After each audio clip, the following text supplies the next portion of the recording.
President Obama famously said, "We're not just going to be waiting for legislation. I've got a pen and I've got a phone, and I can use that pen to sign executive orders and take executive actions and administrative actions."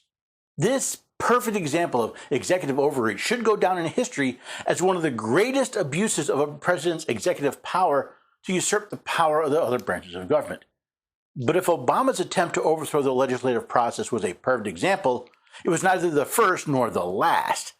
To understand the horror freedom-loving people should feel when exposed to such tyranny, we have to understand the role of executive orders and realize they are not the edicts so many Americans treat them as. So we'll do that next on the Constitution Study. Love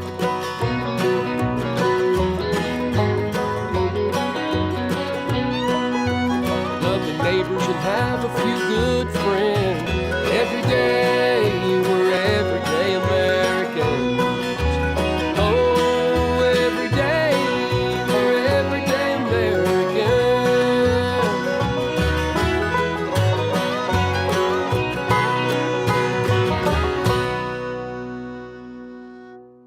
Hello there, everyday Americans. Paul Engel here with the Constitution Study, where we read and study the Constitution. Teach your house generation be free. I'm glad you could join me today. I have some updates about the website and the Patriots program, and I'll talk more about them at the end of the episode. But for now, let's talk about executive orders. To understand the tyranny of the abuse of executive orders, we first have to know what one is. From the law dictionary, we see that an executive order is directive action from a prime minister or president to its executive government agencies in an official document. Executive orders, or EOs for short, have been around as long as the Republic. But what are they? They are formal instructions from the president to the executive agencies. They're how the president exercises his power to execute the laws of the United States. More on that later. Before we started numbering and cataloging them, presidents from George Washington on have issued orders to the executive agencies. In June of 1789, President Washington ordered the heads of his executive departments to submit reports on their operations as authorized under Article 2, Section 2, Clause 1 of the Constitution of the United States. The president may require the opinion in writing of the principal officers in each of the executive departments upon any subject relating to the duties of their respective offices. However, these EOs have not always been used for such benign purposes. For example, in 1942, President Franklin D. Roosevelt issued an EO mandating the illegal internment of Japanese Americans. Starting in 1862, the Secretary of the State would issue numbers for each executive order. Now, what was the first numbered order?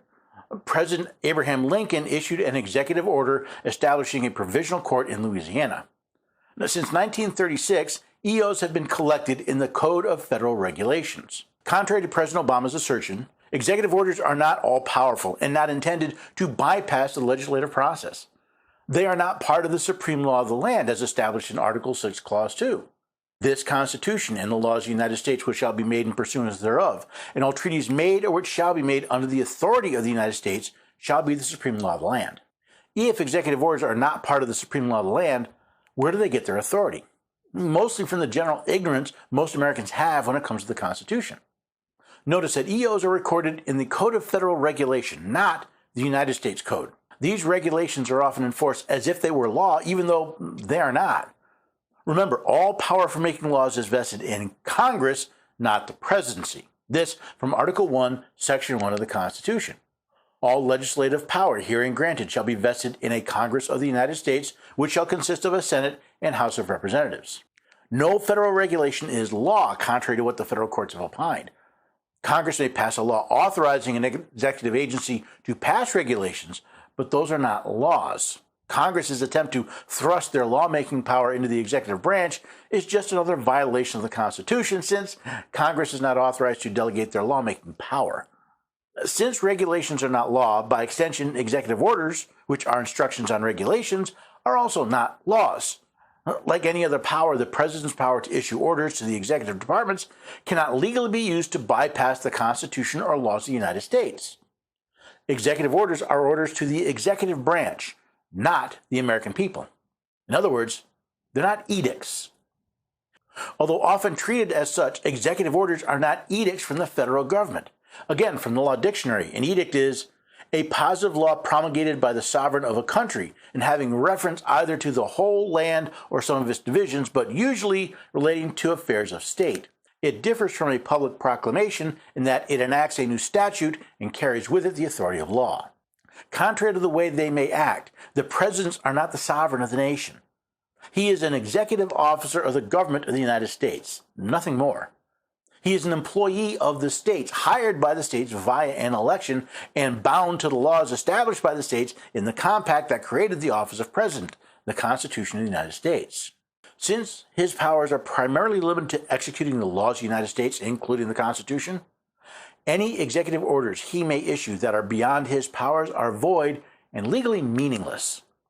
If executive orders cannot be directed at the American people, how does a president create orders like Biden's vaccine mandate?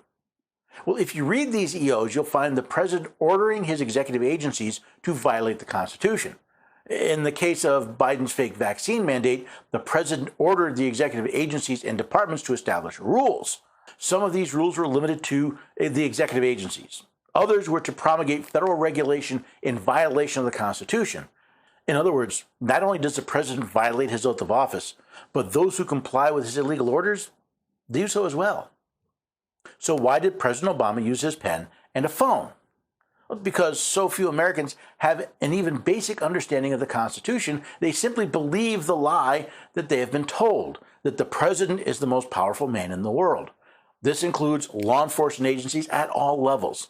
That means the deputies enforcing an illegal executive order doesn't realize they are committing a crime because they've been taught that when the president issues an order, people are expected to follow it without question. That is not how a republic works, but that is how a dictatorship works. That also brings us to the problem created by our own ignorance. How many companies with more than 100 employees simply followed what they had been told? That President Biden had issued an executive order requiring them to institute a vaccine mandate. They had seen in the news that the president had announced sweeping mandates requiring them to either vaccinate their employees or require weekly testing. Most of these corporations complied. However, not only did President Biden have absolutely no legal authority to issue such a mandate, I don't believe he actually signed an executive order to that effect. Such has been the brainwashing of the American people that thousands submitted to an illegal mandate that was never actually made, only announced. Those few Americans who pointed out that such a mandate was a blatant violation of the Fifth Amendment's Due Process Clause were ridiculed, threatened, fired, and eventually vindicated. All because the majority of Americans don't know that our president is not a king. What most Americans seem to forget is that the federal government is not able to enforce all of their laws, rules, or their regulations. They are dependent on the state and local governments to do much of the enforcement for them, but this is a good thing. The federal government has no legal authority to order states and local officials to enforce their laws. This was confirmed by the Supreme Court in the case Prince versus United States. The Brady Act's interim provision commanding CLEOs, or chief law enforcement officers, to conduct background checks is unconstitutional. Now, once the state and local enforcement agencies realize they are not legally bound to enforce federal law, they can learn to stand up and say no. They can look at these illegal executive orders and just say no. They can look at the innumerable unconstitutional regulations and say no. They can even go so far as charging and arresting any federal agent who breaks the law, including the Constitution of the United States, for crimes committed within their jurisdiction. What a wonderful thing knowledge can be. Now, when did executive orders become edicts from a monarch? Like so many things, it happens slowly, then very rapidly. It started with Congress not wanting to write laws, so they started writing frameworks and turned over the details to the executive agencies. We didn't think too much about Congress abdicating their lawmaking power to the executive branch, so we said nothing. Then as the American people began looking at the president more and more like a king, expecting him to take care of things, it made sense that he would issue edicts to the American people. We've all been told that knowledge is power, but that isn't exactly true. Knowledge itself can do nothing. However, knowledge used effectively is power. The tyrants in Washington, D.C. and your state house are depending on your ignorance to allow them to get away with their malfeasance, which is why I believe our first Chief Justice said, every member of the state ought diligently to read and to study the Constitution of his country and teach the rising generation to be free. By knowing their rights, they will sooner perceive when they are violated and be the better prepared to defend and assert them. So yes, I get occasional questions about executive orders and their reach and their power, and I hope this episode explained a lot of that to you.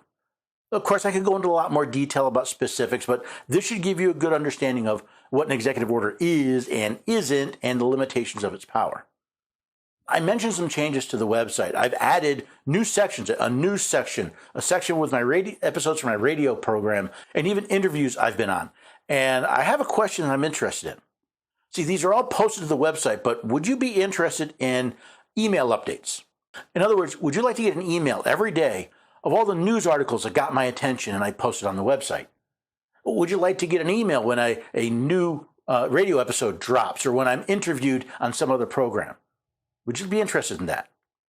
If you are, please let me know. Go to constitutionstudy.com. You can click the ask a question button or any way to contact me and just let me know. If you'd be interested, if a few people are interested, I'll set it up. If there's other things you'd like to see on the website, please let me know that as well. Most of all, would you consider supporting the work that we're doing? It takes a fair amount of cash to keep this place running.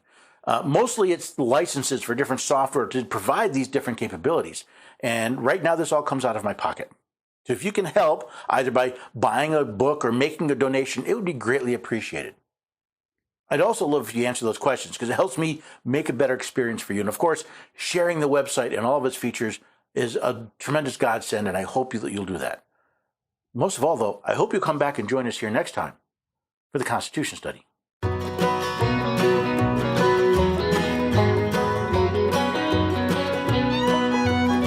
your neighbors and have a few good friends. Every day we're